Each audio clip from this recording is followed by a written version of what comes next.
அறிவும் அருள்வாக்கு காணொளி நேயர்களுக்கு வணக்கம்.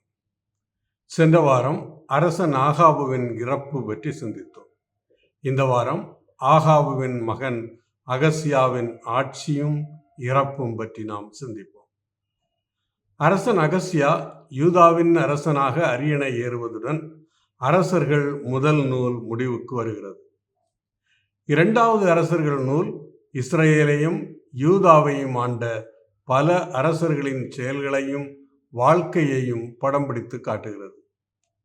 யூதாவின் அரசனாக அகசியா ஆட்சி செய்ய தொடங்கும் வேளையில் சில முக்கியமான நிகழ்வுகள் நடந்தேறுகின்றன. பொதுவாக ஒரு அரசன் மறைந்து புதிதாக ஒருவன் அரச பதவிக்கு வரும்போது அரசை கைப்பற்றும் விதத்தில் பொறாமைகளும் போட்டிகளும் எழலாம். ஆகாபு மறைந்தபின் அதுவரை இஸ்ரேலுக்கு கப்பங்கட்டி பணிந்து வந்த மோவாபு நாடு இஸ்ரேலுக்கு எதிராக கிளர்ச்சி செய்ய தொடங்குகிறது. இதனால் நாட்டில் குழப்பம் ஏற்படுகிறது. பட்ட காலிலே படும் கெட்ட குடியே கெடும் என்ற முதுமொழியைப் போல அகசியாவுக்கு பிரச்சனைகள் அதிகரிக்கின்றன. அகசியா தன் வீட்டின் மேல் மாடியிலிருந்து பலகனி வழியாக கீழே விழுந்து காயமடைகிறான்.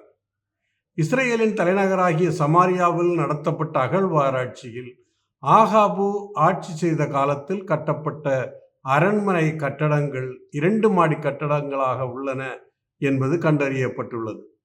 அப்போது பயன்படுத்தப்பட்ட கட்டடக்கலையில் மேல் மாடியில் திறந்த வெளிப்பகுதிகள் இருக்கும். அப்பகுதிகளில் மரத்தினால் செய்யப்பட்ட பலகணிகள் பொருத்தப்பட்டிருக்கும். நிழலுக்காகவும் நல்ல காற்று கிடைப்பதற்காகவும் இவ்வாறு செய்யப்பட்டன. அவ்வாறு மேல் மாடியில் இருந்த ஒரு பலகணியில்தான் அகசியா அமர்ந்திருக்க வேண்டும். அப்போது கவனமின்மையால் கீழே விழுந்திருக்க வேண்டும். அகசியா பலகணியிலிருந்து கீழே விழுந்ததால் ஏற்பட்ட காயம் வலுக்கிறது. அவன் படுக்கையிலேயே முடங்குகிறான். இந்த காயத்திலிருந்து தான் வெளிவருவேனா அல்லது இறந்து விடுவேனா என்ற சந்தேகம் அவனுக்கு எழுகிறது. தனது சந்தேகத்தை எப்படி தீர்ப்பது? யாரிடம் கேட்டு அறிந்து கொள்வது? இப்படிப்பட்ட நேரங்களில் தாங்கள் வழிபடும் தெய்வத்திடம் செய்தி கேட்பது மக்களின் வழக்கமாக இருந்தது.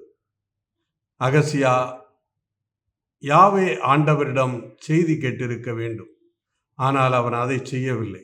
மாறாக அவன் தனது தூதர்களிடம், நீங்கள் எக்ரோனின் தெய்வமாகிய பாகால் செபுவிடம் சென்று இக்காயம் எனக்கு குணமாகுமா என்று கேட்டு வாருங்கள் என்று கூறி அனுப்புகிறான்.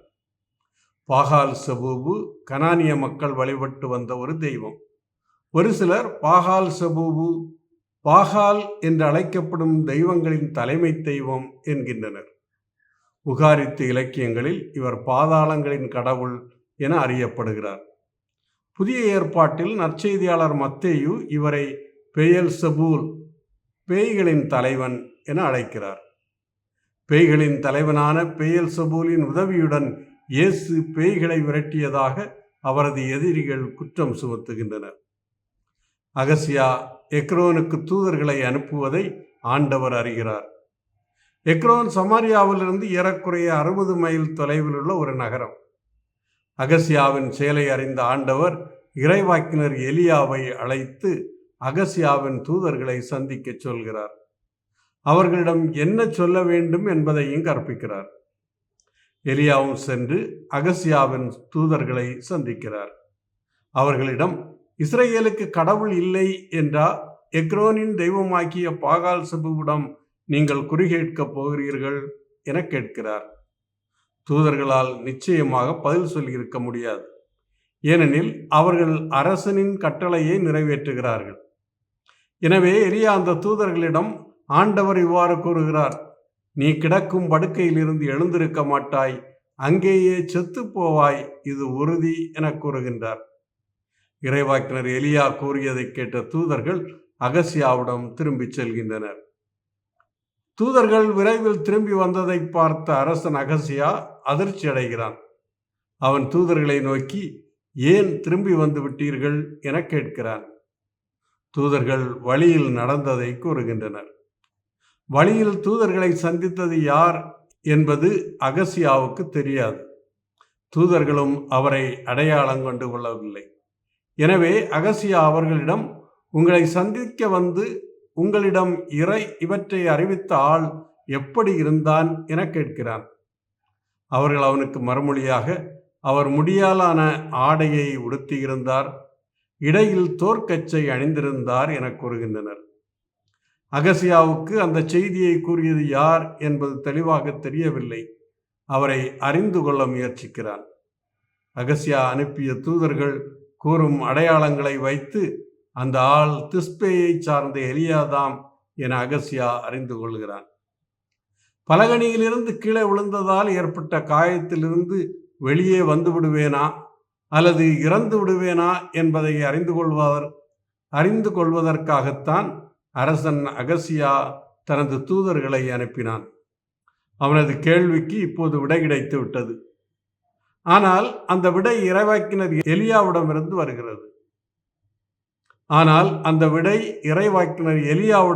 வருகிறது. எக்ரோனின் தெய்வமாகிய பாகால் செபுவிடமிருந்து வரவில்லை.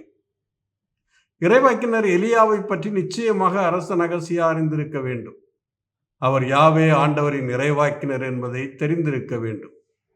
அரசன் அகசியா யாவே ஆண்டவரிடம் இறைவாக்கு கேட்காததை கொண்டே இறைவாக்கினர் எலியாவுக்கும் அரசன் அகசியாவுக்கும் இடையில் நல்லுறவு இல்லை என்பதை நாம் கூற முடியும். எனவேதான் இறைவாக்கினர் எலியாவை பிடித்து வர அகசியா கட்டளையிடுகிறான். அவரை பிடித்து வர 50 தலைவன் ஒருவனை அவனுடைய 50 வீரர்களோடு அனுப்புகிறான். அவர்களும் இறைவாக்கினரை தேடிச் செல்கின்றனர். அவர்கள் எலியாவை சந்தித்த போது எலியா ஒரு மலையின் உச்சியில் அமர்ந்திருக்கிறார். 50 தலைவர் இறைவாக்கினர் எலியாவை கடவுளின் அடியவரே என அழைக்கிறார். அவரை மலையின் உச்சியிலிருந்து இறங்கி வர கட்டளையிடுகிறார். இது அரச கட்டளை என அவருக்கு கூறுகிறார். அரச கட்டளைக்கு கீழ்ப்படிய வேண்டியது குடிமக்களின் கடமை. ஆனால் எலியாவின் எதிர்வினை வித்தியாசமாக இருக்கிறது. நான் உண்மையாகவே கடவுளின் அடியவனாயிருந்தால் வானிலிருந்து நெருப்பு இறங்கி வந்து உன்னையும் உன்னோடு இருக்கும் 50 பேரையும் சுட்டரிக்கட்டும் என்கிறார். பண்டைய மேற்காசிய நாடுகளில் மழை மற்றும் புயலின் தெய்வங்களாக அறியப்பட்டவர்கள் இடிமின்னலை ஆயுதமாக கொண்டிருந்தனர் என மக்கள் நம்பினார்கள். அந்த தெய்வங்கள் தங்கள் வருகைக்கு முன் நெருப்பை அனுப்புவதாக கருதினார்கள். எலியாவின் வார்த்தைகள் செயல் வடிவம் பெறுகின்றன. வானிலிருந்து நெருப்பு இறங்கி வந்து 50 தலைவனையும் அவனோடு இருந்த 50 வீரர்களையும் சுட்டரிக்கிறது. இறைவாக்கினர் என்ற முறையில் ஆண்டவரின் ஆற்றலை கொண்டவராக எலியா செயல்படுகிறார். தன்னால் அனுப்பப்பட்ட படை வீரர்கள் நெருப்புக்கு இரையாகிவிட்டதை அறிந்த அகசியா ஆத்திரமடைகிறான். எலியாவை எப்படியாவது பிடிக்க வேண்டும் என நினைக்கிறான். எனவே மீண்டும் ஒரு 50 தலைவனையும் அவனுடைய வீரர்களையும் எலியாவை பிடித்து வர அனுப்புகிறான். முதலில் அனுப்பப்பட்ட 50 தலைவனுக்கும் அவனுடன் வந்த வீரர்களுக்கும் நடந்தது போல் இப்போதும் நடக்கிறது. 50 தலைவன் எலியாவை மலையின் உச்சியில் இருந்து இறங்கி வர கட்டளையிடுகிறான். அது அரச கட்டளை என கூறுகிறான். எலியாவின் எதிர்வினையால் அவர்களும் வானிலிருந்து இறங்கி வந்த நெருப்பால் சுட்டரிக்கப்படுகின்றனர். 2வது தடவையும் எலியாவை கைது செய்யும் அகசியாவின் எண்ணம் நிறைவேறவில்லை. அவனால் தோல்வியை ஏற்றுக்கொள்ள முடியவில்லை. எனவே 3வது தடவையும் 50 தலைவன் ஒருவனையும் அவனுடைய 50 படை வீரர்களையும் எலியாவை பிடித்து வருவதற்காக அனுப்புகிறான். ஏற்கனவே இறைவாக்கினர் எலியாவை கைது செய்வதற்காக வந்த 50 தலைவர்களுக்கும் படை வீரர்களுக்கும் ஏற்பட்ட கதியை 3வதாக அனுப்பப்பட்ட 50 தலைவன் அறிந்தவனாகவே இருக்கிறான். எனவே அவன் எச்சரிக்கையுடன் செயல்படுகிறான். இறைவாக்கினர் எலியாவை சந்தித்த போது அவரிடம் மிகவும் பணிவாக நடந்து கொள்கிறான். எலியாவின் ஆற்றலை அறிந்தவராக தனக்கும் தன்னுடன் வந்திருக்கும் படை வீரர்களுக்கும் உயிர் பிச்சை தர வேண்டும் என்று மன்றாடுகிறான். 50 தலைவன் பணிவுடன் நடந்து கொண்டதால் இறைவாக்கினர் எலியாவும் அவனுடைய வேண்டுதலுக்கு செவிசாய்க்கிறார். 50 தலைவனையும் அவனுடன் வந்த வீரர்களையும் அவர் எதுவும் செய்யவில்லை. இந்த சூழ்நிலையில் ஆண்டவரின் தூதர் எலியாவுடன் பேசுகிறார். 50 தலைவனுடன் அகசியாவின் அரண்மனைக்கு செல்ல பணிக்கிறார். அவனுக்கு அஞ்ச வேண்டாம் என உறுதி கூறுகிறார். ஆண்டவரின் தூதருக்கு கீழ்ப்படிந்து அகசியாவின் அரண்மனைக்கு இறைவாக்கினர் எலியா செல்கிறார். அரண்மனையில் அகசியாவிடம் ஆண்டவருடைய வார்த்தைகளை மீண்டும் கூறுகிறார். அகசியா இறப்பது உறுதி என்பதை உறுதிப்படுத்துகிறார். நீ கிடக்கும் படுக்கையிலிருந்து எழுந்திருக்க மாட்டாய், அங்கேயே செத்து போவாய், இது உறுதி என கூறுகிறார். இஸ்ரேலின் கடவுளை மறந்து எக்ரோனின் தெய்வமாகிய பாகால் சபுவிடம் அகசியா நம்பிக்கை கொள்வது அவனது இறப்புக்கு காரணமாக அமைகிறது. இறைவாக்கினரின் வார்த்தைகள் நிறைவு பெறும் வண்ணம் அகசியா படுக்கையிலேயே இறக்கிறான். அகசியாவை தொடர்ந்து அரியணையில் ஏறுவதற்கு அவனுக்கு புதல்வர்கள் இல்லை. எனவே அவனுடைய சகோதரனான யோராம் அரசனாகிறான். இது யூதா அரசர் யோசபாத்தின் மகன் யோராமின் 2ஆம் ஆட்சி ஆண்டில் நடக்கிறது. ஒரே நேரத்தில் இஸ்ரேலிலும் யூதாவிலும் யோராம் என்ற பெயருடன் அரசர்கள் ஆட்சியில் இருக்கிறார்கள். மீண்டும் அடுத்த வாரம் சந்திப்போம்.